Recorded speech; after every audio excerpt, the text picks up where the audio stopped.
Hey guys, in this video we're going to be checking out the Eachine QX65, and this is basically a Tiny Whoop clone, basically the same size as your traditional Tiny Whoops that are out there, 65 millimeters motor to motor. It's got a pretty similar frame to the Inductrix FPV. You've got about the same weight. I think it comes in at about 20.5 grams, almost 21 grams. 6x15 motors, same size motors. You got an FPV camera here, all-in-one camera with a whip antenna coming out the front. The canopy is kind of unique and different. And it's got these cutouts here to save a little bit of weight, and you can kind of see the back of the video transmitter on the all-in-one camera there. There's a button right there for changing your bands and channels, and there's a bind button right there. Basically, you can take the canopy off if you want to change your bands and channels and all that. I was able to slide a small screwdriver in to do the binding and changing the bands and channels. All the instructions that are included here were actually pretty good, so I'm not going to go over this. You can read this yourself. The instructions are pretty good in terms of binding it, setting it up. This particular one is for a fly sky radio. There's a free sky and inspection versions. I'm sure the instructions are going to be matching for those particular versions. Additionally, there's different editions as well as the receiver versions. This particular version is the standard version, which is kind of the middle of the road version. There's a basic version that comes with just one battery and a charger and a screwdriver. The standard version here comes with 3 batteries, extra props, and so you get 2 extra batteries and the extra props here in the standard version. And then there's an advanced version that adds more batteries. I think you get 6, and you get spare frames, spare canopies, and that one also costs a little bit more.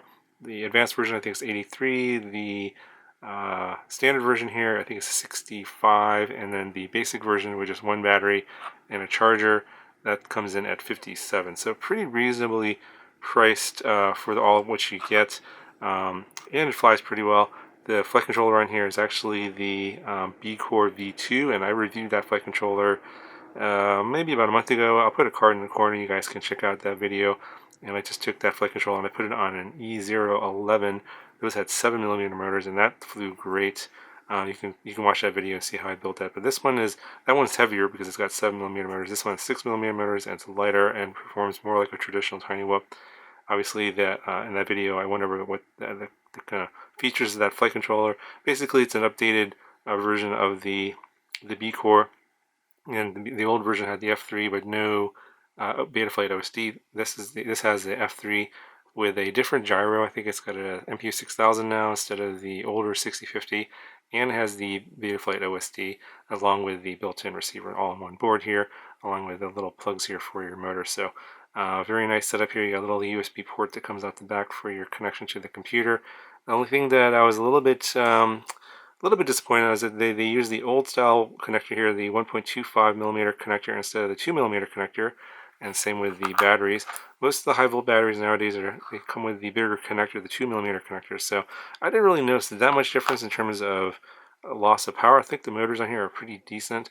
One of the things that I thought was kind of an issue is that the fit of the motor is pretty not that snug, so they do slide up. You can pop them back down. Especially in a crash, they'll slide up even more. So you have to keep that in mind. They don't come out, but sometimes you'll have motors in different levels. So one will be like level here, and then this one will be popped up a little bit. It'll be up kind of a little higher. And that does kind of mess up the flight characteristics a little bit. The PID tuning was pretty easy. I just raised the gains up to some of the PIDs that I had on my other models. I'll put the PIDs up on the screen. You guys can try them out if you want. I thought that those flew pretty good. I felt like the drone was pretty controllable, flew pretty well. Now in the flight demo, I did fly it outside, and that particular day in that location, there was a fair amount of wind. It did struggle a little bit going upwind, but I thought it flew fairly well considering the windy conditions. Really, this is meant for indoor flying, and I think that if you flew it indoors, it would fly even better. With that, so a little outdoor conditions, a little bit of wind, it does get bounced around a little bit, but that's totally normal for something of this size and weight. So if you guys are looking for an alternative, lower cost Tiny Whoop option, it's kind of, it's like pre-built here, no assembly required. Comes with all the parts you need here. Just basically stick in my PIDs and you should be good to go. Obviously you'll need goggles and a transmitter because this does not include those. But if you want something that is programmable via Betaflight, so you can tune it yourself and get the kind of tune and the feel you want, this is a really low cost and decent option. So I definitely would check it out if you're interested in something like this and don't want to spend a ton of money. If you just get one battery here and a charger for 57, it's not too bad. I mean, obviously there's coupons and stuff you could use. I would probably also maybe look into some third-party batteries as well. I'll put links into those in the description as well. I think there's third-party batteries are probably even better in terms of price, better deals than the ones that are provided by Eachine. These batteries are okay. They're high-volt batteries and definitely no complaints in terms of power. I thought they were decent. But there's a lot of third-party options available out there now if you are looking for a bunch of batteries at a lower cost. Anyway, go ahead and I'll show you the flight demo. Let me know if you have any questions, and I'll talk to you guys in the next video.